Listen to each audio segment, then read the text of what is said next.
Tranquillement, s'il y a des gens qui se joignent à nous entre-temps, ils rattraperont, ils nous rattraperont. Euh, bienvenue tout le monde aujourd'hui pour la présentation des petits ambassadeurs, qui est depuis maintenant quelques mois qu'on travaille étroitement pour la mise en place des petits ambassadeurs en région. Je vais vous faire une petite mise à jour avant de vous présenter, Émilie. Dans le fond, les petits ambassadeurs, ça fait à peu près 2 ans qu'on travaillait pour l'avoir en région, étant donné qu'on n'avait pas de table bioalimentaire. On a eu un petit défi à ce niveau-là. Puis finalement, à fin de l'été, en discutant avec Émilie, on a réussi, par l'entente sectorielle, à pouvoir siéger au regroupement des tables bioalimentaires du Québec, ce qui nous a permis d'avoir les petits ambassadeurs dans la région. Donc, on est très content de pouvoir enfin l'avoir ici.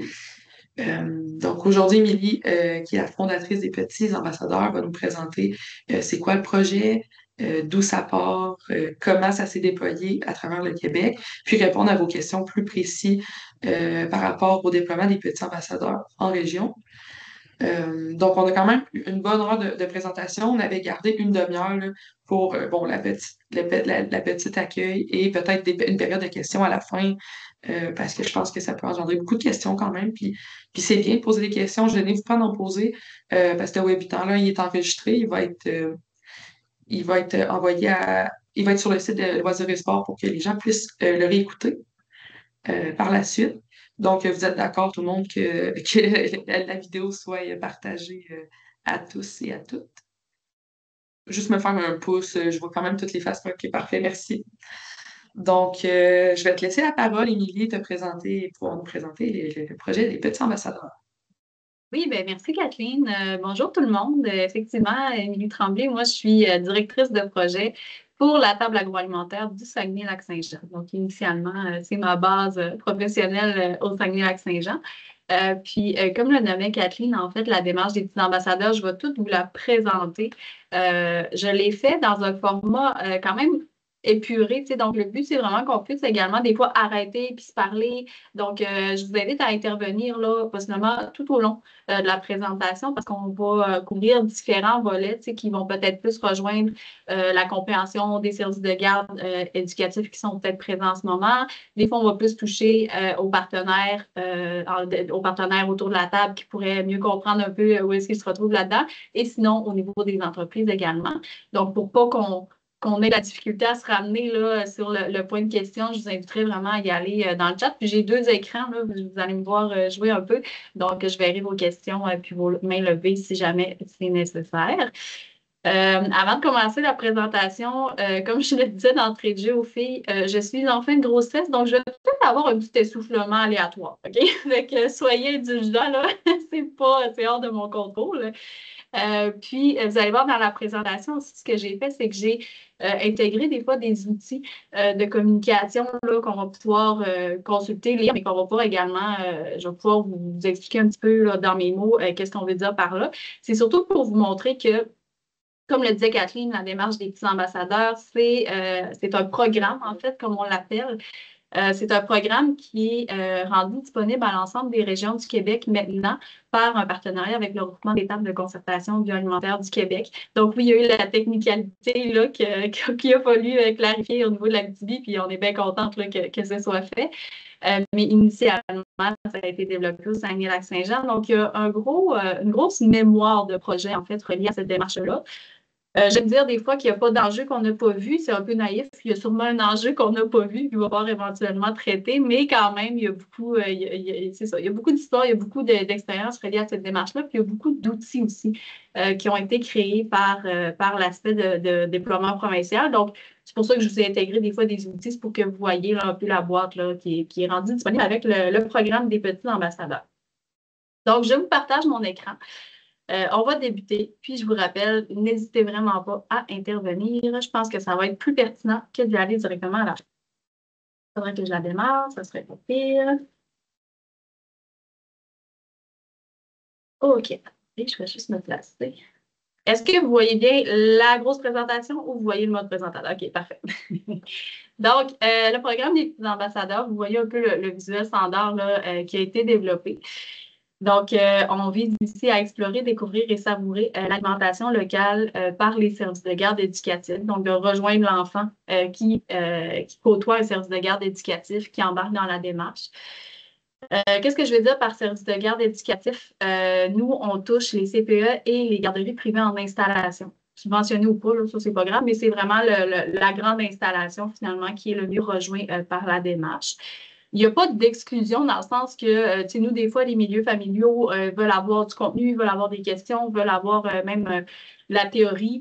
On le fait. On leur envoie de l'information, on est vraiment content de le faire. Par contre, la structure convient mieux à une installation. Donc, c'est un peu la nuance que je veux faire, là, si jamais dans la salle, mais on ne fait pas de distinction entre CPE ou garderies privées au niveau du programme des petits ambassadeurs. Tout commence ici. Donc, ça, c'est une partie des outils de communication. Donc, en gros, qu'est-ce que c'est le programme des petits ambassadeurs? Les petits ambassadeurs, c'est une démarche qui est mobilisatrice, qui vise à faciliter le mariage entre l'industrie bioalimentaire, agroalimentaire, nommez-le comme vous le voulez, d'une région du Québec et les services de garde éducatifs partout dans la province. Je vous dirais que de sa région, là, quand on fait du réseautage direct, ce sera donc entre l'entreprise agroalimentaire par exemple, de l'Abitibi et les services de garde éducatifs de l'Abitibi. Si vous voulez rencontrer mes entreprises au Saguenay, je suis bien ouverte. Venez, on va vous les présenter, mais on s'entend que le but, c'est de la proximité. Par ce projet, les services de garde éducatifs sont invités à se rassembler afin de réfléchir à leur méthode d'approvisionnement et améliorer leur connaissance de l'offre bioalimentaire régionale et québécoise. Donc, vous allez voir que tout au long de ma présentation, je vais vraiment vous expliquer la technique de déploiement du programme des petits ambassadeurs, de comment est-ce que ça s'est structuré en mode les services de garde veulent se rassembler, veulent s'asseoir ensemble, veulent réfléchir ensemble à leurs enjeux, veulent des fois ventiler ensemble. Je pense qu'en ce moment aussi, c'est un bon moment pour dire qu'on aimerait des fois ventiler ensemble, mais viennent dessiner finalement le programme des petits ambassadeurs. Puis, c'est des efforts de tous et chacun qui permettent de réels changements et un meilleur arrimage entre l'offre et la demande. Donc, ce n'est pas un projet réfléchi dans un bureau, imposé dans une installation de service de garde. C'est vraiment créé et déployé par les services de garde eux-mêmes. Petit visuel, derrière chaque produit local, des passionnés se préoccupent de toi. Donc, ça fait partie des banques là, de visuels que vous avez. Dans le déploiement, pourquoi on a trouvé pertinent de faire des visuels? Ben, de un, c'est beau, c'est le fun, mais de deux, c'est que ça permet aussi une transmission intéressante de l'information aux parents pour les services de garde qui vont embarquer dans la démarche. L'historique. Donc, le programme des petits ambassadeurs a été développé par la table agro du Saguenay-Lac-Saint-Jean, comme je vous le nommais. En fait, d'où ça part? Ça fait maintenant 10 ans là, que nous, au Saguenay-Lac-Saint-Jean, on côtoie ce marché-là, je devrais dire, parce que le programme est venu en cours de route, mais initialement, on voulait vraiment développer le marché institutionnel. Puis d'où ça vient? C'est en 2014, il y a eu l'annonce d'une stratégie d'achat d'aliments québécois dans les institutions. Aujourd'hui, on parle beaucoup de la SNAC pour ceux qui travaillent avec la stratégie nationale d'achat d'aliments québécois. Mais pour les vieux de la vieille, en 2014, on parlait de la SPACMI, qui est sensiblement la même chose. Sinon, reprenez-moi s'il y a quelqu'un du matin ici qui me dit que c'est totalement différent, mais qui était la stratégie de positionnement des aliments du Québec sur le marché institutionnel. Donc, en 2014, nous, ça s'est surtout passé en 2015-2016. Le MAPAC souhaitait développer des stratégies pour intégrer les produits locaux dans les institutions. Puis, je vous dirais que l'ensemble des régions s'est descendu cette volonté-là au sein des tables de concertation bioalimentaire. Puis, on l'a tous pris un peu de la même manière, c'est-à-dire qu'on s'est tourné vers la santé. Fait qu'on s'est dit, OK, l'institution, c'est le marché de la santé, c'est les CIS, c'est les hôpitaux et tout ça. Mais nous, moi, ça a été mon premier mandat à la table, là, ça fait 10 ans que je suis là. quand on s'est tourné vers la santé, on s'est rendu compte que, 2016, toutes les CSSS se réunissent dans un grand CIUS. Donc, la restructure administrative est arrivée en même temps qu'on a essayé de cogner à la porte. C'était un peu l'apocalypse. Je ne sais pas si chez vous, c'est rendu un CIUS, là, puis si vous vous souvenez de quand c'est arrivé, mais c'est ça. Ça a été assez intéressant comme restructuration. Fait que c'était impossible qu'ils puissent réfléchir à leurs approvisionnements à ce moment-là. Mais ce qu'on s'est dit, c'est que le marché institutionnel, ce n'est pas que la santé. T'sais, on le sait aujourd'hui, c'est le scolaire, c'est les services de garde éducatifs. Là, des fois, il y en a qui les incluent dans le public, dans le privé. Nous, on s'est dit, c'est de l'institutionnel. Donc, on est allé cogner à différentes portes là, pour voir, qui du marché institutionnel souhaiterait travailler ses approvisionnements régionaux. Donc, souhaiterait acheter plus de produits régionaux. Puis, c'est là qu'en 2016, on a lancé des perches et c'est vraiment le milieu des services de garde éducatifs qui a répondu présent.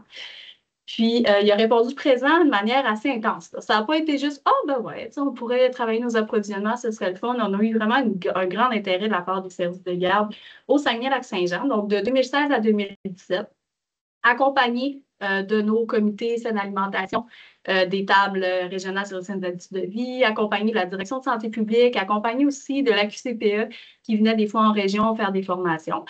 Là, on a mis sur pied et surtout accompagné des services de garde dans notre région. Là, je dirais que c'était comme le noyau et les partenaires venaient se greffer. On a lancé les premières réflexions qui ont mené vers le projet tel qu'on le connaît aujourd'hui. Puis tantôt, je vais vous expliquer un peu la ligne entre 2016 et 2017, là, comment tout ça s'est créé. Puis, historiquement, là, dans la présentation, on va aussi jouer là-dedans, mais on a lancé en 2017, on avait 9 installations accréditées petits ambassadeurs à ce moment-là. Vous allez remarquer, des fois, je vais parler du programme des petits ambassadeurs. Des fois, je vais parler de l'accréditation des petits ambassadeurs. Tantôt, vous allez peut-être mieux comprendre quand je vais expliquer un peu c'est quoi l'écosystème des petits ambassadeurs, mais la différence, c'est que le programme, c'est toute la mise en place, toute la philosophie derrière ça, la mission, la vision, la valeur du projet. Puis l'accréditation, c'est ce qu'on peut obtenir quand on a un service de garde éducatif qui respecte des engagements. Donc, ça devrait se définir tantôt. Pourquoi aujourd'hui on se parle du déploiement provincial? C'est qu'en 2019, la table agro de Saguenay-Lac-Saint-Jean, on a déposé notre initiative au Grand Prix Dux, que vous connaissez peut-être, là, c'est un gala qui vient récompenser surtout des produits des entreprises, mais aussi des initiatives en achat local. Donc, on a déposé ça là, on s'est dit, ça serait le fun. Je pense qu'on a été finaliste, on ne l'a pas gagné. Mais après ça, il y a beaucoup de régions qui ont entendu parler du projet. Puis, on a eu beaucoup d'appels de la part de nos collègues des autres régions, les autres tables, pour dire, j'aimerais ça, moi aussi, travailler un projet d'approvisionnement local dans les services de garde éducatifs. Peux-tu m'envoyer ton plan de travail, tes démarches, tes étapes? Au début, on disait, oui, on va tout vous envoyer ça. On garochait notre contenu. Mais là, après 10 appels, 10 régions, on s'est dit, là, on pourrait-tu faire de quoi collectivement? Parce que, tu sais, c'est bien le fun de fournir notre matériel, mais tant qu'à, on peut aussi essayer de réunir nos efforts qu'on est en train de faire puis faire une démarche un peu plus structurée. Donc, en 2020, le MAPAC nous a proposé un projet pilote pour voir si c'était réellement intéressant de déployer provincialement ce projet-là. On avait, je pense, 6 à 7 régions qui ont embarqué pour finalement se rendre compte que oui, c'est possible et faisable. Donc, j'ai moi-même coordonné le déploiement provincial de 2020 à 2023, finalement, si on inclut le projet pilote. Le gros du financement provenait du PDMB. Donc, ça, c'est quoi? C'est le programme de développement des marchés bioalimentaires du Québec qui est relié à la SNAC, donc la Stratégie nationale d'achat d'aliments québécois. Pas besoin de retenir ça si ce n'est pas pertinent. Ceux qui comprenez ce que je dis, vous le saurez. Puis, en ce moment, 2024-2025, le financement est terminé. Ce qu'on fait, c'est qu'on pérennise la démarche. Donc, il est déployé dans près, je veux dire, une quinzaine de régions. Je n'ai pas recompté là, avant de me connecter. Puis, il y a des nouvelles régions qui continuent d'embarquer un peu comme la l'Abitibi. Puis, on se dit, go, parfait, on est toutes là. Il y a l'écosystème qui existe. Il y a un chargé de projet dans chacune des régions. Il y a des cohortes, des milieux accrédités. Fait que c'est vraiment un écosystème qui vit et qui se pérennise ensemble depuis. Tantôt, je vous disais, si je vous ramène, là, entre 2016 et 2017, comment on l'a créé, ce projet-là? C'est la table agro, carrément, qui voulait créer la démarche. Donc, créée par le milieu avec l'expertise de l'industrie agroalimentaire. Donc, ça, c'est nous. L'expertise de l'industrie agroalimentaire, c'est la table agro du Saguenay-Lac-Saint-Jean. Mais on n'a pas l'expertise des services de garde éducatifs. Donc, c'est créé par le milieu. Je vous disais qu'on les avait consultés rapidement. En fait, dans nos discussions avec les services de garde éducatifs, il y a 3 grands objectifs qui sont sortis.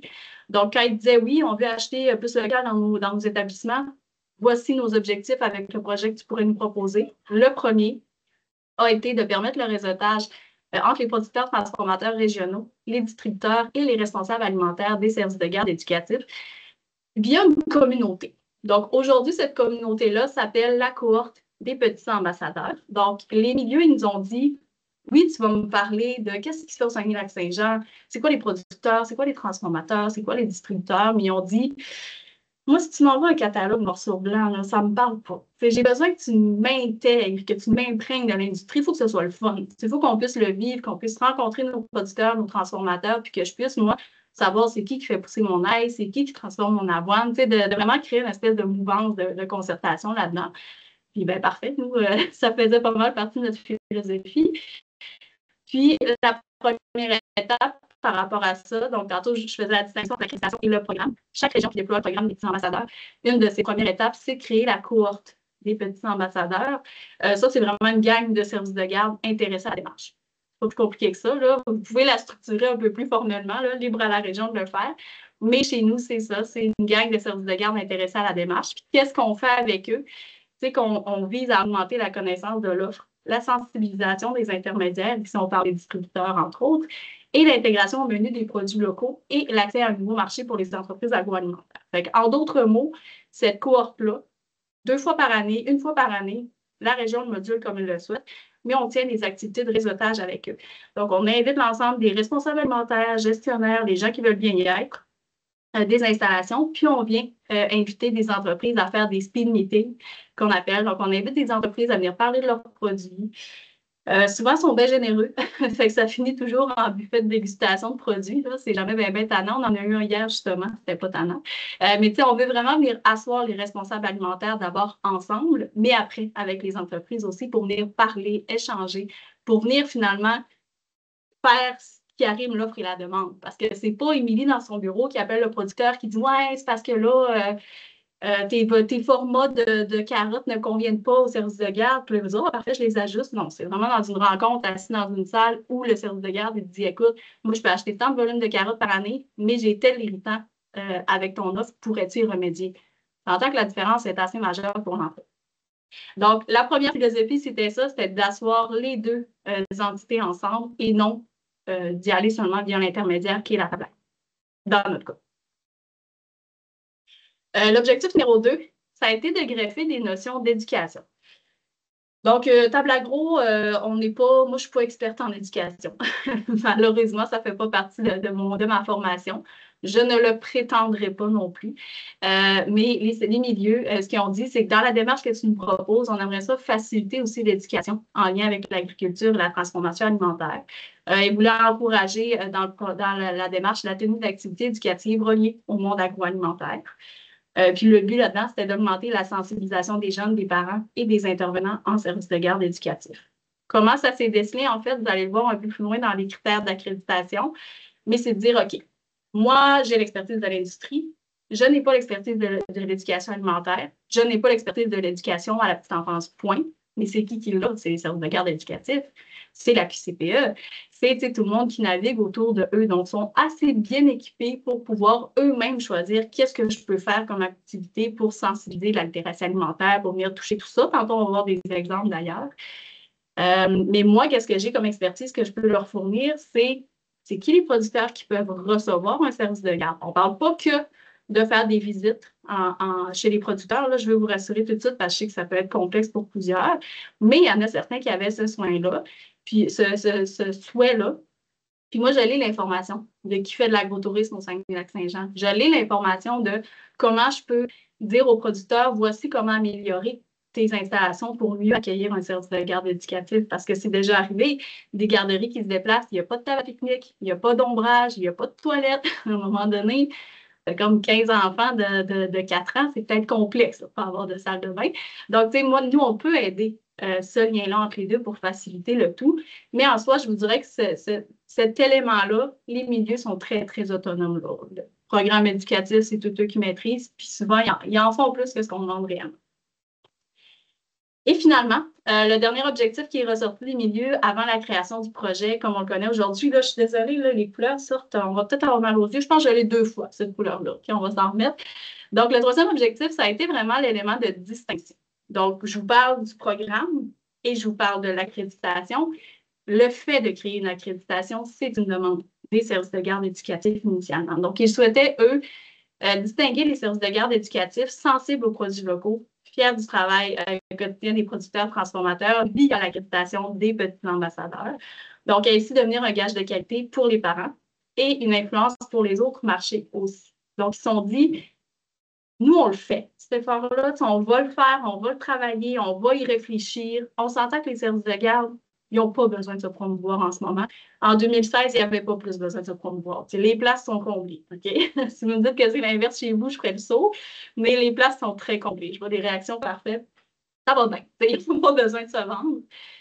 Mais ils ont quand même l'intérêt de dire hey, ben, si moi, ma responsable alimentaire fait cet effort-là, si moi, en tant que gestionnaire, je libère quelques heures à ma responsable alimentaire dans l'année pour pouvoir faire ses réflexions, les rencontres, pour pouvoir travailler à l'approvisionnement local, ben, je veux que ce soit su, je veux que ce soit dit. On s'entend qu'un service de garde est toujours fier de partager ses valeurs aux parents, toujours fier de pouvoir valoriser le travail de ses employés aussi. Donc, c'est pour ça que le souhait de faire une accréditation est ressorti, c'est-à-dire, mettons un saut sur le travail qu'on va faire en embarquant dans le démarche.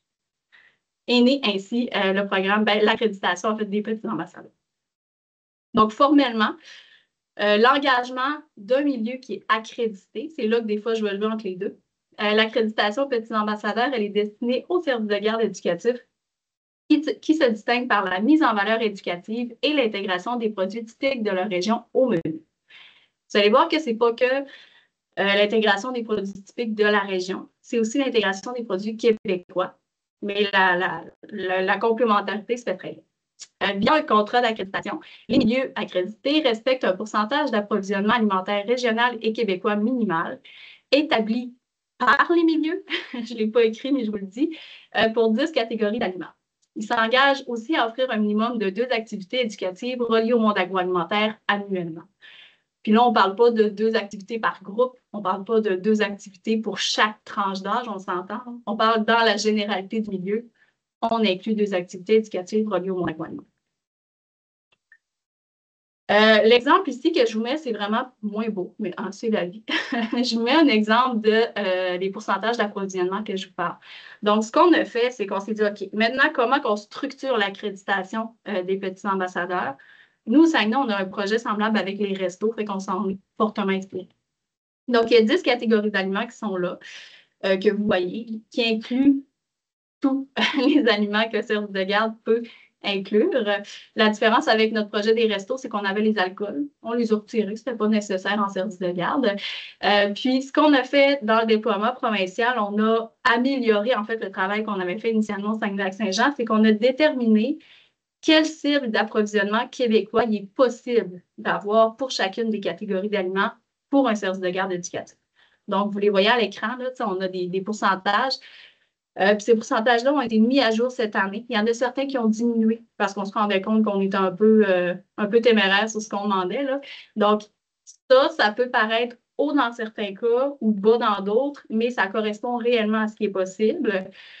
Puis, juste vous nommer, en travaillant avec les milieux, c'est eux qui ont établi ça. On travaille aussi de très près avec Aliments du Québec. C'est des cibles qui sont atteignables avec un budget de service de garde. OK? Ce n'est pas des cibles qui incluent l'achat d'huile pressée à froid, de cameline biologique. C'est des cibles qui incluent des produits qui sont achetés par les services de garde éducatifs. Avec le déploiement provincial, donc, on a réussi à avoir ces cibles québécoises-là qui sont un peu plus fortes, je dirais, qui sont plus significatives.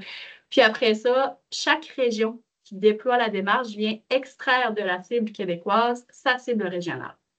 On s'entend que l'ensemble des régions, l'addition des régions donne le Québec. Donc, si, par exemple, dans viande et produits de la pêche, vous n'êtes pas la bonne catégorie, je sais que vous vivez les mêmes enjeux d'abattoir que nous, on va aller dans céréales et pâtes alimentaires, OK? Je pense qu'on est les 2 régions très intéressantes en abattoir. Céréales et pâtes alimentaires. Admettons que vous avez une entreprise qui commercialise de l'avoine, qui commercialise des farines qui sont dans des formats adaptés, des prix adaptés, des réalités adaptées au service de garde, bien, vous êtes crime. C'est une demande d'acheter 30 québécois. Chez nous, facile, on peut avoir 25 de ça parce qu'on a telle industrie qui sont là. Si c'est l'inverse, vous dites, hey, moi, j'ai personne qui fait de la farine, j'ai personne qui fait des pâtes, bien, ça se peut que ce soit zéro en Abitibi. Mais après ça, on va venir compléter avec le 30 québécois. Ça se peut que ce soit 5, 10, 15, c'est à vous de moduler. En cours de route, dans les étapes de projet, vous allez voir, le porteur de la démarche a à faire des consultations avec les services de garde pour pouvoir moduler. Mais de fil en aiguille, vous allez arriver avec vos cibles régionales d'approvisionnement complémentaires aux cibles québécoises. Vous allez les mettre à jour après 1 an. Vous allez les mettre à jour après 2 ans. Le but, c'est que ça évolue avec aussi votre industrie. Parce que si demain, je ne sais pas moi, vous avez une seule laiterie de gros volume, puis à ferme, bien là, il faut adapter la cible. À un moment donné, là, tu ne peux pas inventer une laiterie s'il n'y en a plus. L'inverse est aussi vrai. Tu sais, la journée qu'il y aura des abattoirs partout, ça va changer les cibles au niveau des viandes. Tu sais. Donc, vous comprenez un peu le processus. Le but, c'est que la cible québécoise soit uniforme, mais après ça, vous êtes vraiment agile de pouvoir la modifier selon la réalité de votre région. Puis, pour obtenir son accréditation, un service de garde doit respecter 7 catégories sur 10 minimum.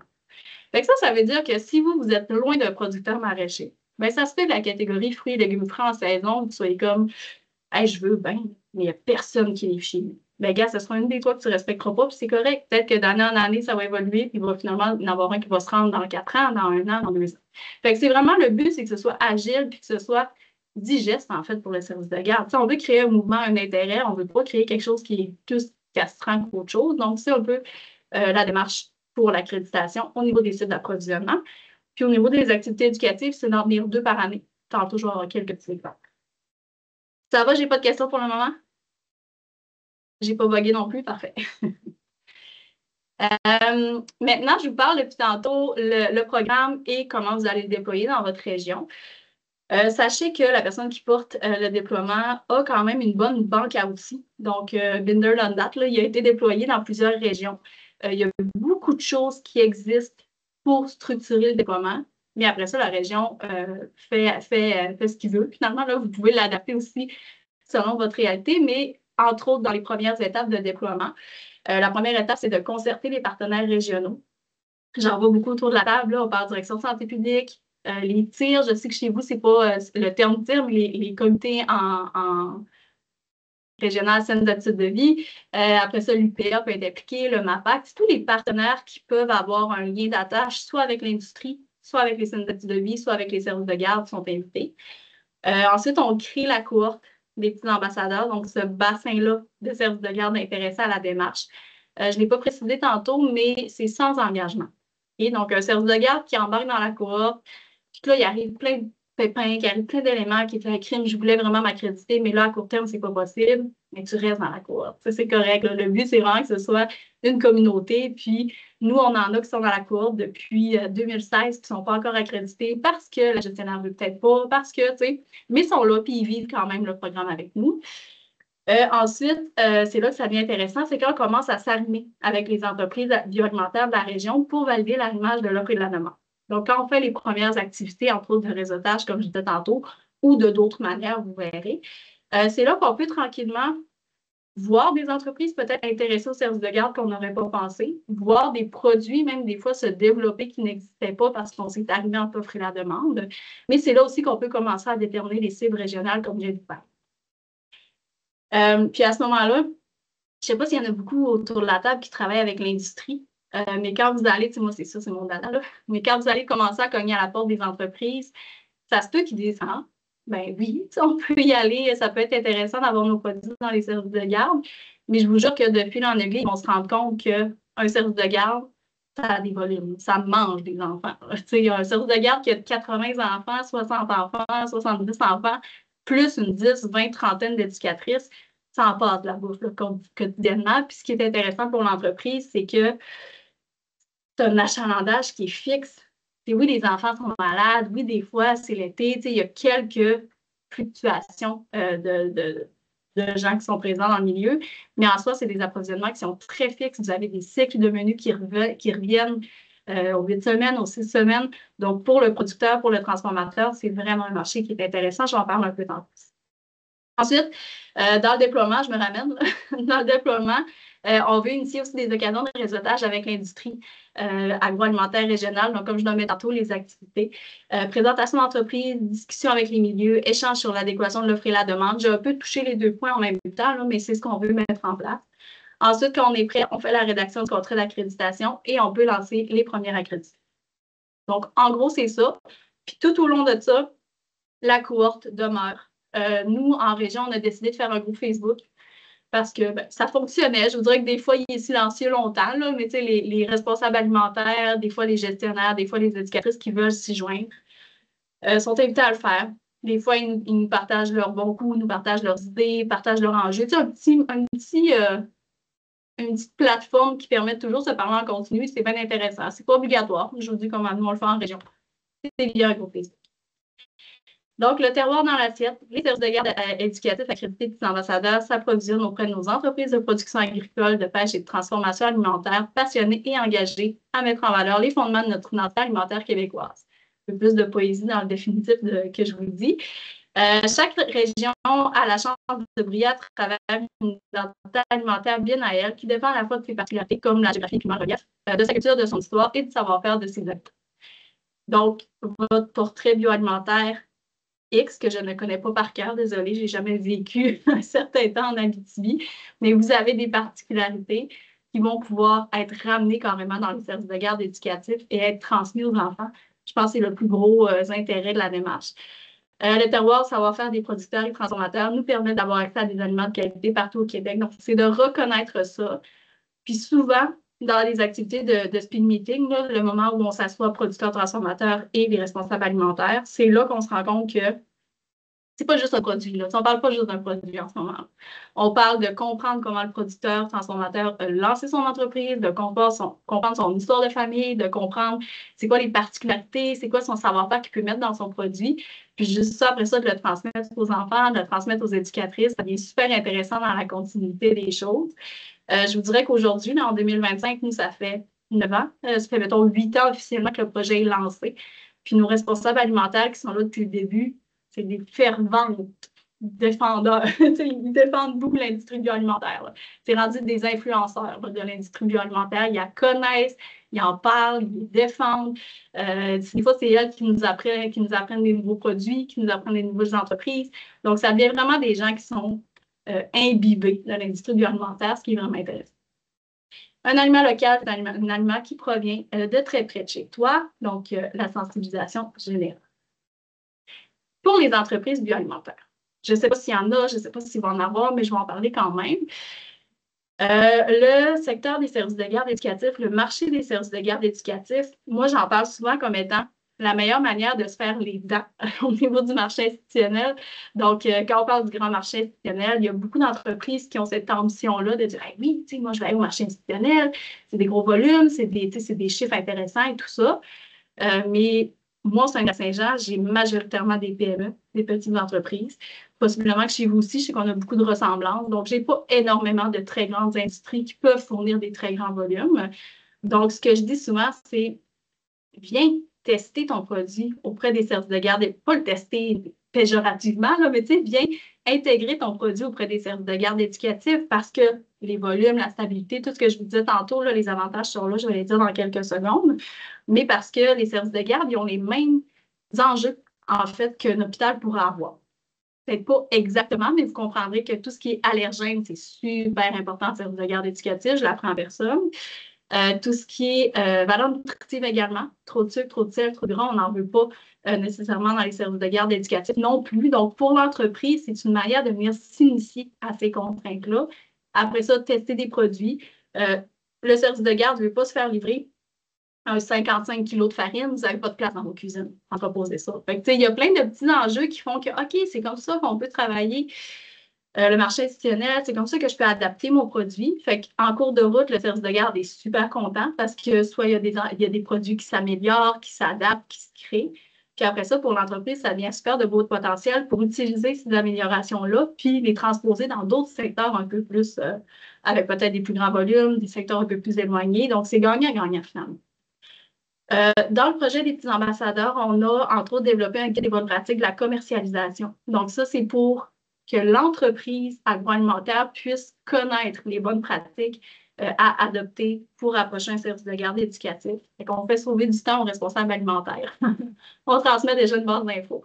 Puis, ces bonnes pratiques-là, la première, c'est de saisir les conditions favorables. Fait qu'on veut que l'entreprise soit consciente, en fait, en ce moment, qu'est-ce qui se passe, la stratégie nationale, le marché institutionnel, pourquoi est-ce que tout le monde parle d'acheter local, l'établissement de cible et tout ça, fait qu'ils comprennent un peu l'intérêt, mais qu'ils comprennent aussi les enjeux qui peuvent des fois venir avec le marché.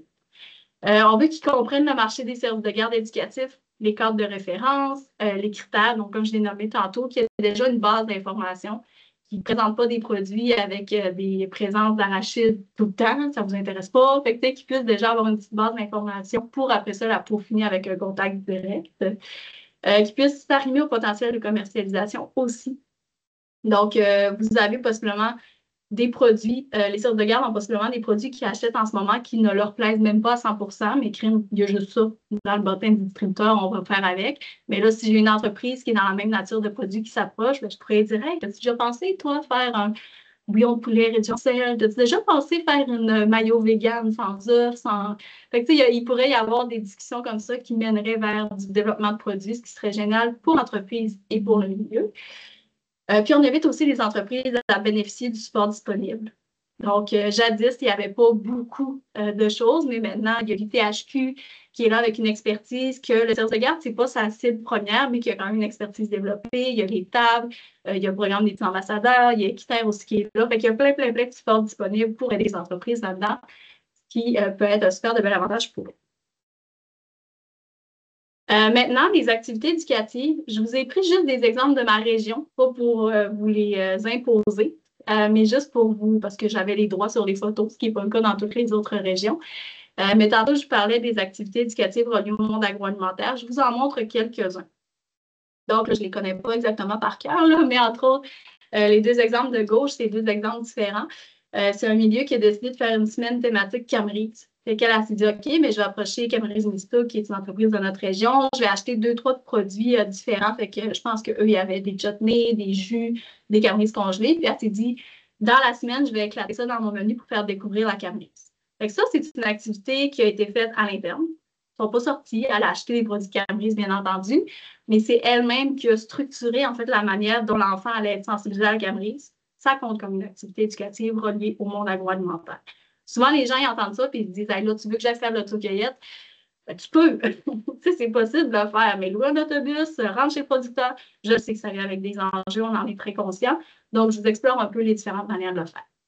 À droite, vous avez une activité d'autocueillette, mais qui a été faite à la garderie. Donc, ça, c'est un producteur qui est venu livrer des courges à la garderie. Ils les ont éparpillées. Là. Je ne pense pas que c'était aussi facile que ça, mais ils ont fait une chasse au trésor, puis les enfants allaient cueillir leurs courges sur le terrain de la garderie.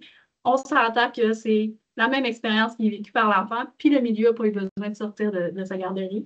Donc, ça a été fait à Alma, à la bobinerie.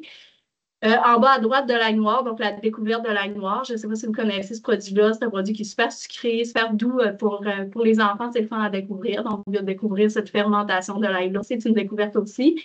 Puis, au centre, en bas, ce que vous voyez, c'est une activité éducative en sortie chez un producteur, mais que nous, on a organisé avec la cohorte des services de garde éducatifs. Donc, ça, c'est différent. Vous voyez, ce n'est pas tous les enfants qui sont là, c'est des adultes qui sont bien assis sur des bancs d'enfants. Mais des fois, ça fait partie des activités que nous, on tient avec notre cohorte aussi pour dire, ben, venez vivre l'industrie, venez vivre un peu, venez parler avec un producteur ailleurs que dans une salle blanche. Donc, on les invite à venir rencontrer nos producteurs maraîchers ou autres, là, ou transformateurs, tout producteur et transformateur confondus. Puis après ça, ils peuvent ramener du contenu à la garderie directement. En bas à gauche, c'est encore des garderies. Donc, le genre d'activité qui peut être fait, des activités de découverte d'aliments locaux, comme on vient de le voir, cuisine d'ingrédients locaux, des activités sur la provenance des aliments, un jardin à la garderie, une garderie qui fait son propre jardin, c'est une activité éducative, des activités de plantation de semis, une sortie d'autocueillette. Il y en a qui le font encore, puis que c'est le fun, puis on s'entend, c'est l'expérience ultime. Une autocueillette à la garderie aussi, comme je vous ai montré. La rencontre avec un producteur maraîcher. Il y a aussi la tenue de kiosque libre-service à la garderie. On a vu ça, donc on a établi, nous, un concept qui s'appelle le fermier de garderie. Donc ça, c'est comment est-ce qu'on peut mailler un producteur maraîcher avec une garderie pour pouvoir faire des approvisionnements pendant l'été. Puis tant qu'à, ils se sont dit, eh bien, crime, quand je viens livrer les produits, je pourrais te laisser des bacs de produits, tu pourrais tenir un kiosque libre-service. Comme ça, les parents, quand ils viennent chercher les enfants, peuvent acheter des produits. Moi, je viens chercher le reste le lendemain. Libre-service, le paiement, c'est tout seul. Fait qu'il y a comme plein de petites initiatives comme ça qui peuvent suivre. Même chose pour l'agriculture soutenue par la communauté à la garderie, de rendre disponible l'abonnement au panier bio ou pas bio, au panier de légumes comme on connaît, aux parents de la garderie, puis que la garderie devient un point de chute. Fait qu'il y a plein de petits mariages qui peuvent se faire comme ça également avec le projet. Puis sinon, des activités thématiques de style pâte le mille pattes. Je pense que ça existe encore. Là. Au début, on en parlait, puis je ne me suis pas contre-validée. Mais tu sais, il y a des activités thématiques sur le lait, sur les fruits. Donc, ça, c'est tout de l'agroalimentaire, c'est ça. Puis une activité thématique sur l'avocat, peut-être moins. Mais vous comprenez un peu le principe. Donc, explorer, découvrir et savourer. Les services de garde accrédités, petits ambassadeurs s'engagent à mettre en valeur les aliments locaux, autant dans l'assiette que sous forme d'activités éducatives. Partout au Québec, ils proposent des activités diversifiées aux jeunes, comme la préparation et l'entretien de jardin, la cuisine, des visites à la ferme ou même des activités d'autocueillette, un peu ce qu'on vient de dire. Les petits ambassadeurs, qui sont donc les enfants qui côtoient ce milieu, qui auront ainsi le bonheur de découvrir le savoir-faire agroalimentaire de leur région. Voilà. Maintenant, avant de mener vers ma conclusion, là, puis vers une possible discussion qu'on aura ensemble, le programme des petits ambassadeurs étant financé, bien, c'est ça qui a été structuré différemment dans les dernières années. Entre autres, on a voulu ressortir les retombées de cette démarche-là, ce qui a été assez intéressant à faire, mais qui a donné des résultats que je vais vous présenter parce que ça vaut vraiment la peine. Donc là, je vais vous donner une vision 2020-2022, puis une vision 2023-2024. Vous allez voir un peu l'évolution du déploiement du projet des petits ambassadeurs. Donc, quand on a initié le lancement et 2 ans plus tard, 20 à 22, on avait dans l'ensemble des régions du Québec en déploiement plus de 300 services de garde impliqués dans la démarche, donc membres des différentes cohortes des petits ambassadeurs dans les régions. Puis, après 2 ans, on avait plus de 100 installations accréditées petits ambassadeurs partout au Québec. Ce qu'on a fait également, c'est qu'on a évalué les achats finalement régionaux et québécois de ces milieux-là. Puis les 100 milieux accrédités, parce qu'on n'a pas les données pour les 300, on s'entend, c'est juste quand tu es accrédité qu'on a une donnée au niveau de tes achats locaux. Donc, en moyenne, les installations accréditées de petits ambassadeurs, là, la compilation représente des achats annuels d'environ 4,8 millions d'achats d'aliments québécois par année. Fait que vous voyez, la démarche, des fois, elle est vue comme étant des petits milieux, mais quand tu rassembles, puis d'un, c'est pas des petits milieux, je vous l'ai dit tantôt, ça mange les enfants, mais quand tu rassembles tous ces milieux-là ensemble, bien, au Québec, en 2020-2022, ça représentait 4,8 millions d'achats d'aliments québécois. Puis, les années d'après, qui étaient vues comme les années non financées là, au niveau du programme qui nous a financé le déploiement, donc 2 ans post-lancement du déploiement, c'était plus de 340 services de garde impliqués dans la démarche. C'est sûr qu'aujourd'hui, on a atteint le 350, on n'a juste pas compilé en 2025. Et plus de 120 services de garde accrédités, petits ambassadeurs. Donc, ça a continué, la mouvance autour de la démarche a continué, même sans ce fameux financement de déploiement-là. Et en moyenne, les installations étaient rendues à près de 6 millions d'achats annuels d'aliments québécois. Donc, c'est une augmentation de plus d'1 million d'une année à l'autre. Donc, ça amène quand même des retombées qui sont super pertinentes pour l'industrie. Nous, on a joué à faire le calcul au Saguenay-Lac-Saint-Jean parce qu'on a les données québécoises qui sont l'ensemble des achats régionaux, mais on peut aussi extraire les données des régions. Puis au Saguenay-Lac-Saint-Jean, ça représentait 1 million d'achats régionaux par année, l'ensemble de nos milieux accrédités petits ambassadeurs. Fait que, pour une petite région comme la nôtre, c'est quand même une donnée qui est super intéressante quand on vient en parler à nos donneurs d'ordre ou à nos partenaires financiers. Donc, petit train va loin. Le projet des petits ambassadeurs, par ses valeurs transmises de découverte, proximité, éco-responsabilité, encourage nos adultes de demain à être plus sensibilisés à la provenance des aliments. C'est ici la notion de littératie alimentaire. On s'entend qu'on n'en a pas beaucoup parlé parce que c'est pas non plus ma formation. Je sais qu'il y a plein de nutritionnistes autour de la table qui peuvent accrocher un peu plus sur ce que je dis. Mais voyez, quand on est jeune, si on est sensibilisé à l'industrie, si on rencontre des producteurs, si on vient déguster nos produits, bien après, ça va faire vraiment un effet boule de neige sur ton éducation alimentaire. La diversité, la qualité, la disponibilité et la facilité d'approvisionnement sont tous des éléments qui facilitent l'intégration de nos produits régionaux et québécois au menu. Puis, c'est l'importance d'adapter son alimentation au rythme des saisons qui est ainsi transmise aux petits ambassadeurs. Je ne l'ai pas nommé tantôt quand on était dans mon tableau, mais vous avez vu que quand on parle d'approvisionnement en produits frais, on vient cadrer le fait que c'est en saison seulement. Fait qu'on ne vient pas imposer à un service de garde de ne pas servir de bananes en plein hiver. on le sait. Il n'y a pas beaucoup de produits frais disponibles l'hiver. Oui, les produits congelés, on les encourage, mais c'est une complexité différente. Donc, tout ça tient compte du rythme des saisons également. Et du rythme des saisons, dépendamment dans la région où vous êtes. En Estrie, au Saguenay, en Abitibi, on ne vit pas les mêmes saisons non plus là, en ce moment. Je ne sais pas chez vous, mais nous, ça commence tout juste là, à sortir en ce moment parce qu'on a eu un printemps qui n'était pas trop un printemps. C'est l'importance de... OK, ça, je l'ai dit. Donc, moi, je savoure les aliments locaux, bien entendu. En gros, en ce moment, c'est 15 régions, tantôt je disais. En ce moment, le déploiement provincial du programme des petits ambassadeurs, ça représente 15 régions déployées. Donc, ça représente 15 chargés de projet aussi autour de la table qui échangent occasionnellement dans l'année sur leurs enjeux, leurs idées, qui viennent s'échanger du matériel, des bonnes pratiques. Il y a vraiment une communauté également des chargés de projet qui existent. C'est 371, puis ça, c'est des données d'il y a un an. Fait que je ne suis pas 100% à jour. On fait la compilation aux 2 ans, là, vous comprendrez. C'est 125 milieux accrédités. C'est plus de 8500 enfants qui sont touchés par la démarche, donc dans les milieux accrédités.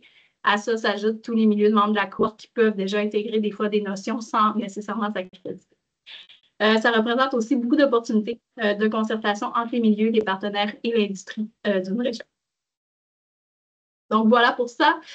Les petits ambassadeurs, c'est nous. Ça, c'est quand on fait parler là, les enfants d'un milieu. Ben, on ne peut pas parler, vous comprenez.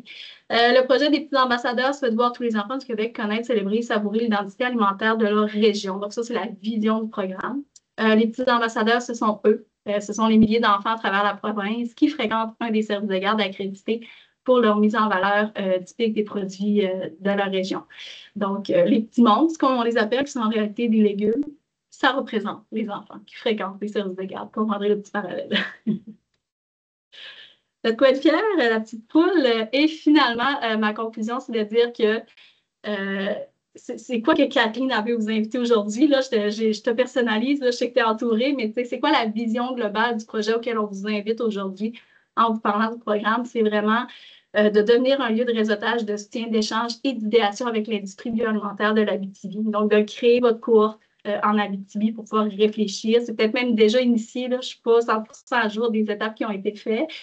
C'est de faciliter à long terme l'achat d'aliments québécois et régionaux. Donc, si vous recevez ce que je vous dis en mode hey, on n'est pas rendu là, nos producteurs ils ont du travail, nos transformateurs, nos distributeurs ont du travail, bien parfait. C'est un projet qui va vraiment se bâtir de mois en mois, d'année en année. Le but, c'est d'initier les travaux. Ça va se faire, ça va s'améliorer. Laissons le temps au temps. C'est de considérer aussi la réalité du marché, de s'y adapter, de le faire briller et vice-versa. Donc, c'est de dire aux producteurs, tu as peut-être des adaptations à faire. De dire au milieu, toi aussi, tu as peut-être des adaptations à faire. C'est d'y aller avec qu'est-ce qui est possible. Chacun met ses efforts, chacun se parle. Juste ça, c'est quelque chose de nouveau. Puis c'est de permettre aux responsables alimentaires des milieux de connaître les producteurs transformateurs derrière les produits achetés et cuisinés pour les enfants. Je vous dirais que dans les étapes d'accréditation, on vient d'abord lister l'ensemble des achats. Il y a plein d'étapes, là, puis je vous épargne toutes les technicalités aujourd'hui, on va se laisser le temps. Mais ils viennent lister l'ensemble de leurs achats. Puis il y a les responsables alimentaires qui avaient oublié certains achats qui disent hey, ça fait comme 15 ans que je passe les mêmes commandes à chaque semaine. Puis là, je réalise tout juste que je ne sais pas, ils viennent d'où mes concombres. Mon distributeur ne m'a jamais dit, venez d'où mes tomates. Je ne sais pas telle information. Fait que juste cette espèce d'exercice de conscience-là, il y a beaucoup de responsables alimentaires qui ont dit, au début, quand tu me dis que je devais faire ça, je te regarde avec des gros yeux. Puis là, je me rends compte que c'est le fun. Le ménage de prise de conscience, de même challenger les distributeurs, ça devient super intéressant. Puis d'ailleurs, je vais terminer un peu sur ce petit exemple-là. Les distributeurs, je ne sais pas comment va exactement le secteur de la distribution chez vous. Chez nous, ça n'a pas toujours été rose, c'est pas toujours facile, mais il y a des améliorations quand même qui s'en viennent. On a eu des déserts alimentaires, on a eu des coupures de services, on a eu des augmentations des minimums de commandes. Je pense que je ne vous apprends rien, c'est peut-être arrivé chez vous aussi. Mais ce genre de projet-là, ça fait que les acheteurs qui sont les services de garde posent des questions à leurs représentants. Posez-en des questions s'il y en a dans la salle. Posez les questions parce qu'il y a un jour où il y a un distributeur chez nous qui nous a appelé et qui a dit là, qu'est-ce qui se passe? Il dit là, tous les restos, tous les services de garde posent des questions, disent que la zone boréale, qui est notre stratégie de positionnement au Saguenay-Lac-Saint-Jean, nous recommande de poser des questions. Tu sais, il commençait à être tanné d'avoir ces questions-là. Fait qu'il a dit, qu'est-ce qui se passe? Peux-tu m'expliquer le projet que vous faites en ce moment pour que je puisse, moi, m'adapter d'une manière pour sauver du temps parce que là, c'est trop compliqué. Fait qu'à ce moment-là, on a eu une super de belle porte ouverte. Et ce distributeur-là, aujourd'hui, identifie clairement ses produits régionaux dans son offre parce qu'il était tanné de répondre à la question. Vous comprenez un peu à long terme qu'est-ce que ça peut faire de parler avec nos intermédiaires, c'est sûr. Donc voilà, je retrouve ma souris pour vous arrêter ça. Voilà en gros le projet, le programme. J'espère que je n'ai pas parlé trop vite. Je ne suis pas trop essoufflée. Je pense que le rythme n'était pas pire. Si vous avez des questions, c'est le temps. On peut en jaser. Je sais, Kathleen, tu avais aussi des orientations là, pour la suite. Donc, merci de m'avoir écouté monologuer pendant tout ce temps. Je vais laisser, premièrement, les gens peut-être lever la main, poser des questions à Émilie. Si vous avez besoin de précision, plus d'informations, allez-y. Elle est à vous. Elle n'était pas osée. Oui, Mathieu. Tout d'abord, merci, Émilie. C'est un excellent monologue, là, si je peux me dire de même. C'est vraiment intéressant, votre initiative, puis bravo, en fait. Puis je salue aussi l'initiative de poser des questions aux distributeurs. Je pense que c'est une bonne façon de se faire entendre. Ma question est la suivante pour toi. En fait, je vais me présenter rapidement. Mathieu Guillemette, je suis directeur d'Agropole. Nous, on est un nouvel OBNL en émergence. Puis on vise un modèle d'intégration verticale collective. Excusez ma voix, là, j'ai comme une fin de rhume. J'arrête pas de m'étouffer, fait que je vais faire attention. Bref, ma question est, ça a été quoi un peu les principaux défis qui ont été rencontrés par les producteurs et le renvers de cette médaille-là, excusez, c'est les services de garde. Eux autres, est-ce qu'ils ont rencontré aussi des défis? Nous, on en entend parler.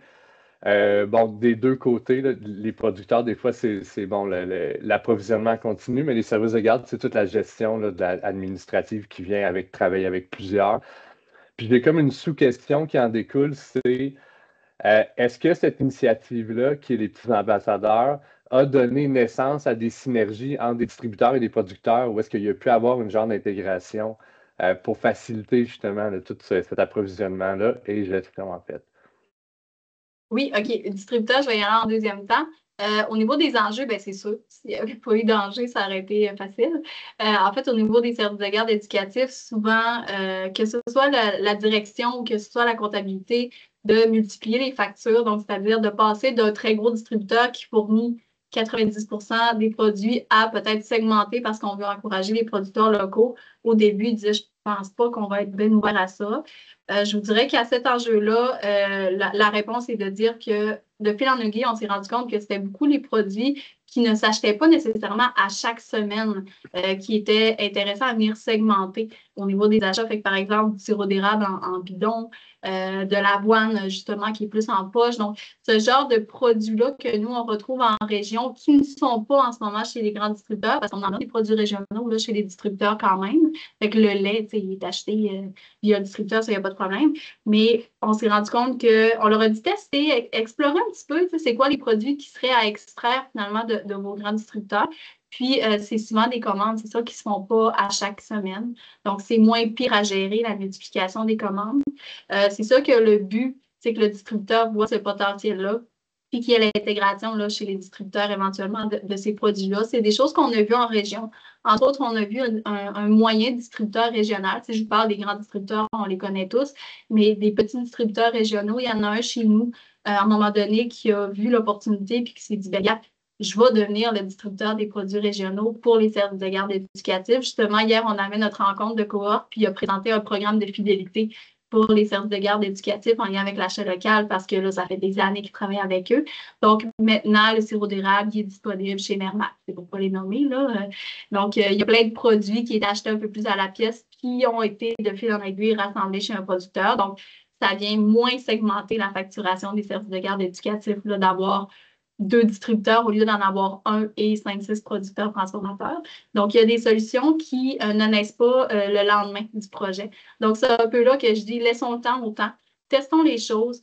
On ne dit pas au service de garde, achète un produit qui est hors de ton budget, ça va se placer. C'est pas ça du tout. C'est de dire, ça se peut que la technique ne soit pas à point en ce moment parce que c'est nouveau. C'est comme initiative, comme marché, comme accès pour l'entreprise. Mais ça, laissons le temps. Essayons de peut-être plus segmenter à court terme en demandant aux producteurs, en demandant aux distributeurs, puis de fil en aiguille, là, ça peut amener vers des facilitants par rapport à ça. Chez l'entreprise, je dirais que les gros enjeux, eux, ils étaient bien contents d'avoir un nouveau marché, de pouvoir développer des produits. Ils se déplaçaient beaucoup individuellement. Puis là, je pense qu'on est rendu à 35 installations accréditées au Saguenay. Fait qu'à un moment donné, il s'est dit là, je suis pour Saguenay-Lac-Saint-Jean. Il s'est dit là, je ne peux pas me déplacer autant. Fait qu'il y a certains qui ont dû se structurer, puis entre autres un distributeur. Mais en même temps, ça, c'est du développement d'entreprise. Fait qu'on est bien content. Mais c'était surtout au niveau des produits maraîchers. Qui avait des enjeux parce que je vous parlais tantôt du concept fermier de garderie. Lui, il s'est développé en cours de route pour répondre à cet objectif-là. Donc, les services de garde, ce qu'il faisait, c'est qu'il appelait chez un producteur maraîcher, puis il voulait passer une commande. Tu sais, mais le producteur, lui, il a son kiosque à la ferme, il est peut-être dans un marché public, sinon il a ses paniers. À un moment donné, il n'y a pas des volumes incroyables non plus qu'il veut perdre, tu sais. Il prévoit la vente, je veux dire. Donc, des fois, les volumes commandés, il ne pouvait pas y répondre, ou ça dépendait d'une semaine à l'autre, ou il n'avait pas planifié avoir ce client-là dans l'année. Donc, le concept de fermier de garderie qu'on a démocratisé pendant pas mal la pandémie, c'est de dire, ben, prenez-vous d'avance. Liez-vous à un producteur maraîcher proche de votre garderie, de votre CPE, puis à l'automne, allez le rencontrer, allez planifier vos besoins. Donc, le service de garde fait ses devoirs, prévoit un peu, ça peut être quoi les volumes de tel produit dont j'ai besoin, puis il rencontre son fermier de garderie pour planifier les récoltes. Fait que ça permet aux producteurs maraîchers d'avoir une meilleure prévisibilité, justement. Un peu comme les paniers de légumes. C'est vraiment le même principe que le fermier de famille, nous, au niveau des fermiers de garderie. Puis, on a développé un modèle d'entente aussi assigné entre le producteur maraîcher et la garderie pour les protéger un et l'autre, parce que personne n'est à l'abri d'une pluie diluvienne qui va venir scraper des récoltes. Personne n'est à l'abri non plus de dire, ben gars, cette semaine, j'ai manqué de stock, il a fallu que j'achète chez mon grand distributeur, puis là, le producteur est fâché. Il ne faut pas qu'il y ait ça. Fait qu'on a établi plein de bases pour dire, gars, on fait affaire ensemble dans le meilleur de nos capacités. On communique tout au long de la saison pour voir s'il y a des enjeux ou pas. Mais on fait le fermier de garderie là, de cette manière. Au niveau des distributeurs, tu demandais des initiatives. Tantôt, je parlais du distributeur qui a augmenter vraiment son offre de produits régionaux pour aider les services de garde. Je vous parlais aussi du gros distributeur qui nous a appelé en mode qu'est-ce qui se passe? Écœuré de répondre à des questions. Bien, ces deux éléments déclencheurs-là ont créé au Saguenay-Lac-Saint-Jean le projet des distributeurs zone boréale. Donc, maintenant, il existe un projet des distributeurs zone boréale. Donc, ça, c'est des distributeurs qui viennent s'accréditer chez nous. Puis, leur engagement à eux, c'est d'identifier les produits régionaux puis d'augmenter l'offre de produits régionaux. Ça ne s'est pas fait du jour au lendemain. Okay? On s'entend, là, si vous lancez en 2025, ça ne sera peut-être pas en 2026. Si oui, appelez-moi. Okay? Si oui, là, même si je suis en maternité, appelez-moi, je vais vous féliciter. Mais tu sais, ça peut quand même arriver à ce genre de résultats-là. Puis, fait qu'aujourd'hui, c'est un projet qui existe pas juste pour les services de garde, les restos, les détaillants, tout le monde en bénéficie finalement de ce programme-là, même le CIUS chez nous. Mais oui, ça a amené vers un projet super intéressant au niveau de la distribution. Puis, autre projet intéressant, deuxième monologue, je m'excuse. Autre projet intéressant, c'est que les producteurs transformateurs qui approvisionnent les services de garde, ils se sont dit, ben là, moi, je suis fière, c'est le fun. C'est peut-être que ton enfant va dans une garderie toi-même, tu es content qu'il mange tes produits. Donc, il y a eu aussi la petite pastille J'approvisionne les petits ambassadeurs qui a été rendue disponible à ces producteurs-là pour pouvoir promouvoir le fait que hey, mes produits sont dans les garderies de ma région, c'est le fun. Fait qu'il y a plein de petites initiatives comme ça là, pour pouvoir bien communiquer finalement tout l'écosystème qui a été créé qui en ont résulté. Bravo, merci pour la réponse, c'est excellent. Je vais laisser place aux autres, sinon j'aurais peut-être une autre question là, qui suivrait, mais je tendance verbomoteur quand je ne suis pas malade. Fait que... Oui, Annie. Je m'excuse, ma caméra ne fonctionne pas, là, mais j'avais deux questions. D'abord, est-ce que le guide des bonnes pratiques là, que vous parliez pourrait être partagé? Parce que sans le faire intégralement, c'est des choses qui pourraient aider. On travaille certains projets là, au niveau de la mise en marché, puis je pense que c'est des choses qui pourraient peut-être aider les producteurs. Bien, certainement. Merci. Vous parliez tantôt, M. Guillemet a fait popper le marché frais par rapport à ce qui se passait avec le frais. Vous avez dit, bon, ben il y a une alliance entre fermiers de garderie, tout ça. Mais pour la personne ou les entreprises qui ont un peu plus de volume, c'est sûr qu'ils ne signaient pas une entente comme ça. C'est comment les produits frais arrivaient dans les garderies? Au niveau, mettons, produit, il fait des légumes frais, par exemple, mais en plus grand volume. Oui, c'est ça. Quelqu'un a un potager, ben pas un potager, un champ qui fait que des brocolis ou qui a des serres qui fait que des tomates. Il fait comment pour embarquer dans les petits ambassadeurs? Si vous parliez de segmenter ce qui ne se commandait pas à la semaine, mais on sait le produit frais, c'est 1 à 2 fois semaine qu'on le livre. C'est comment ces gens-là intégraient les garderies, les petits ambassadeurs? Ben, ça va dépendre vraiment de sa technique de distribution. Là, j'aurais plein de questions pour cette entreprise-là, à savoir s'il produit autant, possiblement qu'il ne va pas le livrer dans l'ensemble des épiceries. Fait qu'il doit avoir un distributeur, soit il s'auto-distribue, soit il fait affaire avec un distributeur de fruits et légumes de votre région, de ma supposition. Mais à ce moment-là, en fait, c'est de dire, ben, si l'achat est facile chez un distributeur, ben, on recommande à l'ensemble des services de garde d'acheter là-bas. Fait qu'on va l'inviter dans une activité de réseautage, comme je parlais tantôt, à venir présenter son offre, à venir parler de ses produits, parler de comment est-ce que c'est possible d'acheter mes produits, c'est quoi la saisonnalité. Puis là, généralement, nous, on a les... S'il fait sa distribution lui-même, là, il est comme coincé, là. Ben, il n'est pas coincé. Dans le fond, il va être, si lui veut limiter le nombre de services de garde qu'il veut répondre parce qu'il n'y arrivera pas, c'est à lui d'être transparent avec les milieux. Fait que, je ne sais pas, là, je ne connais pas vos noms de ville, là, je m'excuse, là, mais mettons, moi, j'ai ce producteur-là qui est à Dolbeau-Mistassini, OK? Ben, il y a peut-être 5 CPE dans son entourage, puis il dit, écoutez, moi, je pourrais venir vous livrer à Dolbeau-Mistassini, mais je ne me rendrai pas à l'Anse-Saint-Jean. Désolé à ceux qui ne connaissent pas ma région. Ben, c'est simplement de le nommer. Puis à ce moment-là, on le met en contact avec les responsables alimentaires là, qui sont sur son chemin de distribution, qui vont pouvoir acheter à l'année. Les fermiers de garderie, c'est une proposition qui est faite. Ce n'est pas obligatoire de le faire. Donc, si par exemple, moi, je suis un CPE, les tomates du monsieur en serre me satisfont vraiment, bien, je peux soit faire un fermier de garderie pour le reste. Il peut vraiment moduler. Il n'y a rien qui est étanche là, comme entente, mais c'est sûr que lui, avec ses grands volumes, on veut le faire rencontrer les services de garde, c'est certain. Merci. Puis nous, on le vit, on en a, là, producteur, entre autres, du chou puis du navet, on en a. Mais en même temps, c'est pas que ça qui est acheté par les milieux. Fait qu'à l'année, ils peuvent acheter du chou puis du navet chez nous, mais ils vont moduler le reste ailleurs. Puis d'ailleurs, je ne sais pas s'il y a des services de garde dans la région. Mathieu, je reviens à toi après avec tes autres questions. Mais au début, il y a des services de garde qui nous disaient ce qui est difficile quand je vais essayer d'acheter des produits maraîchers frais, c'est que je dois déclarer sur mon menu qu'est-ce que je sers.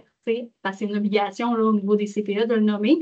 Puis à ça, la QCPE, quand on l'a consulté sur l'enjeu, il a dit oui, mais vous pouvez écrire légumes de saison. Puis le matin, quand vous écrivez sur le tableau, nommer c'est quel légume aujourd'hui. C'est possible de moduler les menus aussi pour dire, ben, on ne change pas le menu, on vient vraiment nommer la vraie chose.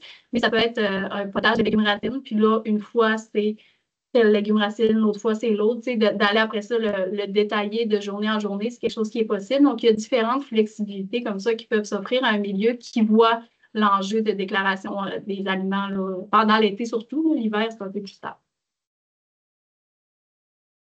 Merci. Ça fait plaisir. Tu reviens à Mathieu? Ben, s'il y en a d'autres, là. J'en vois pas OK. pour le moment. Pas pour en fait, ma question, c'est au niveau des services de garde, est-ce que vous avez des données par rapport aux services qui commandent directement par des producteurs ou des petits maraîchers, par exemple, versus des distributeurs? Est-ce que vous avez un aperçu de cette proportion-là, en fait? Ben, je dirais que ça change d'année en année. Des fois, on a des services de garde parce qu'il peut arriver plein d'affaires. Là, on vient de traverser des grèves. Des fois, ils perdent leurs ressources, leurs responsables alimentaires. Fait que ça change beaucoup d'année en année. Le concept de fermier de garderie peut être utilisé en partie ou en tout. Tout ça, c'est super modulable. Je dirais qu'en ce moment, nous, on a peut-être le tiers de nos milieux accrédités qui font affaire avec un producteur maraîcher directement.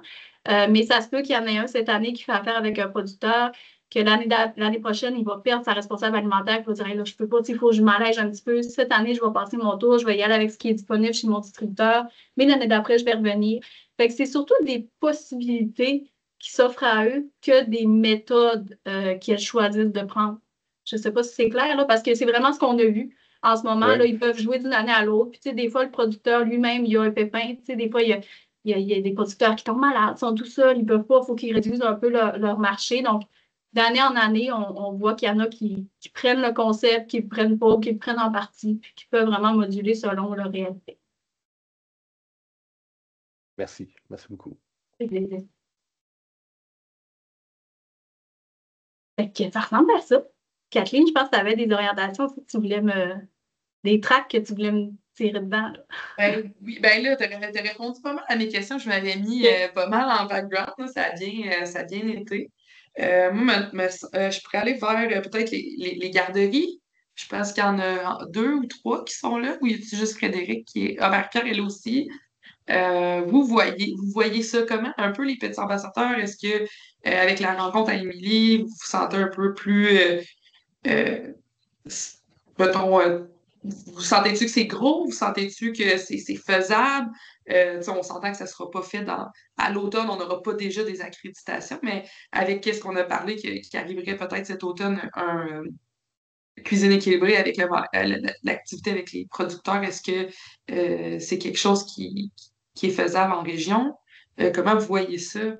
Fait que je lance un peu la balle, Frédéric, Marie-Pierre. Moi, ce que je trouve intéressant, en fait, avec je connaissais déjà le projet, mais avec la présentation, c'est que tu sais, c'est modulable. Fait que je sens pas la pression qu'il faut à l'année 1 performer puis être 100% dans les cibles. Puis, tu sais, fait que moi, de ce que j'entends, tu sais, c'est qu'on peut y aller vraiment de manière progressive puis on va s'adapter. Fait que, tu sais, je pense tout à fait que c'est faisable. Puis c'est ça. Je pense que vu le fait que ce soit modulable, on va vraiment être capable de faire quelque chose avec ça, là, clairement. Marie-Pierre, t'es-tu là? Oui, je suis là. OK. Ben, tu sais, le pourquoi je t'ai demandé d'avoir accès à la rediffusion, parce que j'ai manqué le début, en fait. J'ai dû aller gérer un petit problème, là, vivre la gestion. Mais, tu sais, de ce que j'ai pu entendre, tout ça est vraiment très intéressant. C'est sûr que je veux le réécouter en entier là, pour être sûr de ne pas avoir manqué des bouts. Mais comme Frédéric a dit, je crois qu'il y a quand même il y a un côté très réaliste aussi là, à la situation. Là. Sans nécessairement tout inclure, mais inclure une bonne partie pour encourager le local aussi. Là. Oui, puis tu sais, je pense que l'important, c'est de se ramener aux objectifs, tu sais, c'est de se dire, bon, ben si la pression est trop grande, puis que peut-être que nos cibles étaient trop ambitieux l'année 1, puis que là, les milieux sentent que, oh boy, c'est pas réaliste ce que tu me demandes, ben on revient. C'est l'objectif, c'est de se mailler avec l'industrie, c'est d'augmenter les activités éducatives, puis c'est de féliciter les milieux qui font ces efforts-là, finalement. Fait qu'on se ramène, on réajuste nos cibles, on le remettra à jour l'année prochaine. C'est vraiment ça là, qui est intéressant. Puis, chose que je n'ai pas nommée aussi, quand je parlais des cibles québécoises, j'ai nommé qu'on collaborait avec Aliments du Québec. Sachez qu'il y a des ententes de partenariat de signées entre les régions en déploiement et Aliments du Québec qui font que l'ensemble des milieux qui s'accréditent petits ambassadeurs obtiennent automatiquement la reconnaissance Aliments du Québec au menu aussi. Donc, tu sais, il y a cette complémentarité-là qui permet au milieu de ne pas dire, bon, dans quel projet je vais mettre de l'énergie? Si je vais-tu mettre Aliments du Québec au menu ou les petits ambassadeurs? Donc, il y a vraiment cette complémentarité-là qui est faite. Puis aussi, s'il y a des CPE qui ont fait l'accompagnement avec l'AQCPE en 2021, 22, 23 au niveau des portraits d'aliments sains, locaux et éco-responsables, peut-être que vous ne savez pas de quoi je parle, ça veut dire que vous ne l'avez pas fait. Mais si c'est fait, sachez qu'on avait aussi un maillage là, pour dire que la manière dont ils venaient récolter l'information serait semblable à la nôtre pour ne pas travailler en double pour le milieu. Puis aussi, un point que je n'ai pas dit, là, je n'ai pas regardé dans le chat, là, ce qui vient d'être dit, mais merci, c'est génial, ça serait bien le fun. Puis, ce que je n'ai pas dit, c'est que les cibles d'approvisionnement, comment on demande au milieu de venir nous dire s'ils les respectent ou pas. Ça, c'est quand même une technicalité qui est importante. On ne vous demande pas de ressortir les factures. Donc, c'est un processus d'autodiagnostic des approvisionnements qui est fait. Ça veut dire que c'est un autodiagnostic qui est ultra dirigé, là, il est testé et approuvé. On a un outil qui existe qui vient lister l'ensemble de vos achats. Fait que ça, oui, il y a un travail à faire de venir savoir qu'est-ce que j'achète, c'est qui mon fournisseur. Mais comme je vous dis tantôt, les milieux, souvent, ils aiment le faire après. Ils sont contents de l'avoir fait. Mais on ne vous demande pas de venir nous sortir vos factures pour un an pour mettre un montant par rapport à ça après. C'est que dans l'espèce de procédure structurée d'autodiagnostic, vous allez explorer, OK, dans un cycle de menu, par exemple, voici pour telle catégorie mes achats régionaux québécois et d'ailleurs, j'estime que ça représente quel pourcent de mes achats au niveau régional, québécois et d'ailleurs. Puis après ça, de fil en aiguille, on fait ce travail-là et de fil en aiguille, on en vient avec des résultats comme je vous ai présenté tantôt. Donc ça, c'est quand même important de le nommer parce que des fois, d'aller chercher la facturation, c'est pas toujours facile. D'aller chercher les rapports de vélocité chez les distributeurs, on le sait que c'est pas toujours facile. On a quand même challengé la technique avec, entre autres, Aliments du Québec, puis en comparant nos deux techniques, donc l'autodiagnostic et eux fonctionnent par facturation. Chez un même milieu, il y avait des marges d'erreur d'à peu près 5 dans les résultats. Fait qu'on s'est dit, hey, on va vivre avec ça. On va assumer qu'il y a 5 de marge d'erreur. Les milieux, il y a beaucoup plus travaillé avec l'autodiagnostic. Puis ça rend aussi l'autonomie à la responsable alimentaire qui n'a pas besoin d'aller chercher au niveau de la comptabilité, tu sais, qui peut vraiment dire, je connais mes appros, voici mes approvisionnements, voici mes cibles régionales québécoises et d'ailleurs. Donc, petit détail qui peut en calmer quelques-unes qui n'aiment pas beaucoup la facturation. Catherine, je veux dire comme toi, je pense qu'on a fait un beau tour quand même d'horizon. Mais si vous avez des questions, je l'ai dit d'entrée de jeu, là, oui, je quitte en maternité, mais Catherine est accompagnée de l'ensemble des chargés de projet. Donc, il y a plein de ressources qui existent. Puis je pense que vous allez avoir à mettre le projet à votre main en Abitibi. Puis ça, vous êtes autonome là-dedans. Qu'est-ce qui est plus formel dans le programme des petits ambassadeurs? Ben, c'est l'image et les critères d'accréditation. Donc, qu'est-ce que c'est ce que je vous ai présenté? C'est une image qui est déposée, c'est une marque qui est déposée officiellement, fait qu'on ne peut pas décider du jour au lendemain que finalement, c'est les écoles, par exemple, qui s'accréditent, on s'entend. Mais après ça, comment on le fait? Là, je pense que la flexibilité que vous avez perçue, c'est elle que je voulais vous faire percevoir aussi. Fait que je vous remercie de votre temps. Bien, merci à toi, Émilie. C'est vraiment apprécié. C'était vraiment une très belle rencontre. Puis merci pour ton expertise. C'était vraiment merci à tous. Puis je vais vous envoyer et la présentation et le guide de Kathleen, tu pourras le diffuser. Est-ce qu'on va avoir accès à tes coordonnées, Émilie? Est-ce que Kathleen fait le lien, en fait, pour si on voulait te contacter là, directement avant ton départ en maternité? On peut, vous savez, 10 jours. OK.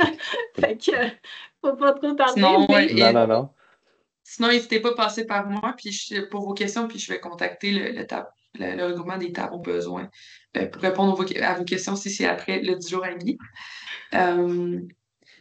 Donc, je m'en allais quelque part avec ça, mais là, j'ai oublié ce que je voulais dire. Ah oui, sachez que sur le site de Loisirs Sport, il va y avoir un onglet Petit ambassadeur qui s'en vient. Fait que toutes les informations vont se retrouver dessus, dont le webinaire que je vais mettre dans la semaine du 16 juin. Il va y avoir des informations sur les petits ambassadeurs. Puis je vais mettre aussi des outils. Fait que peut-être le guide de bonne pratique, on va peut-être le peaufiner à notre image habitibien. Puis on va également le mettre sur le site, probablement sur le site Internet également. Fait qu'on va avoir accès à tout ça dans les prochaines semaines.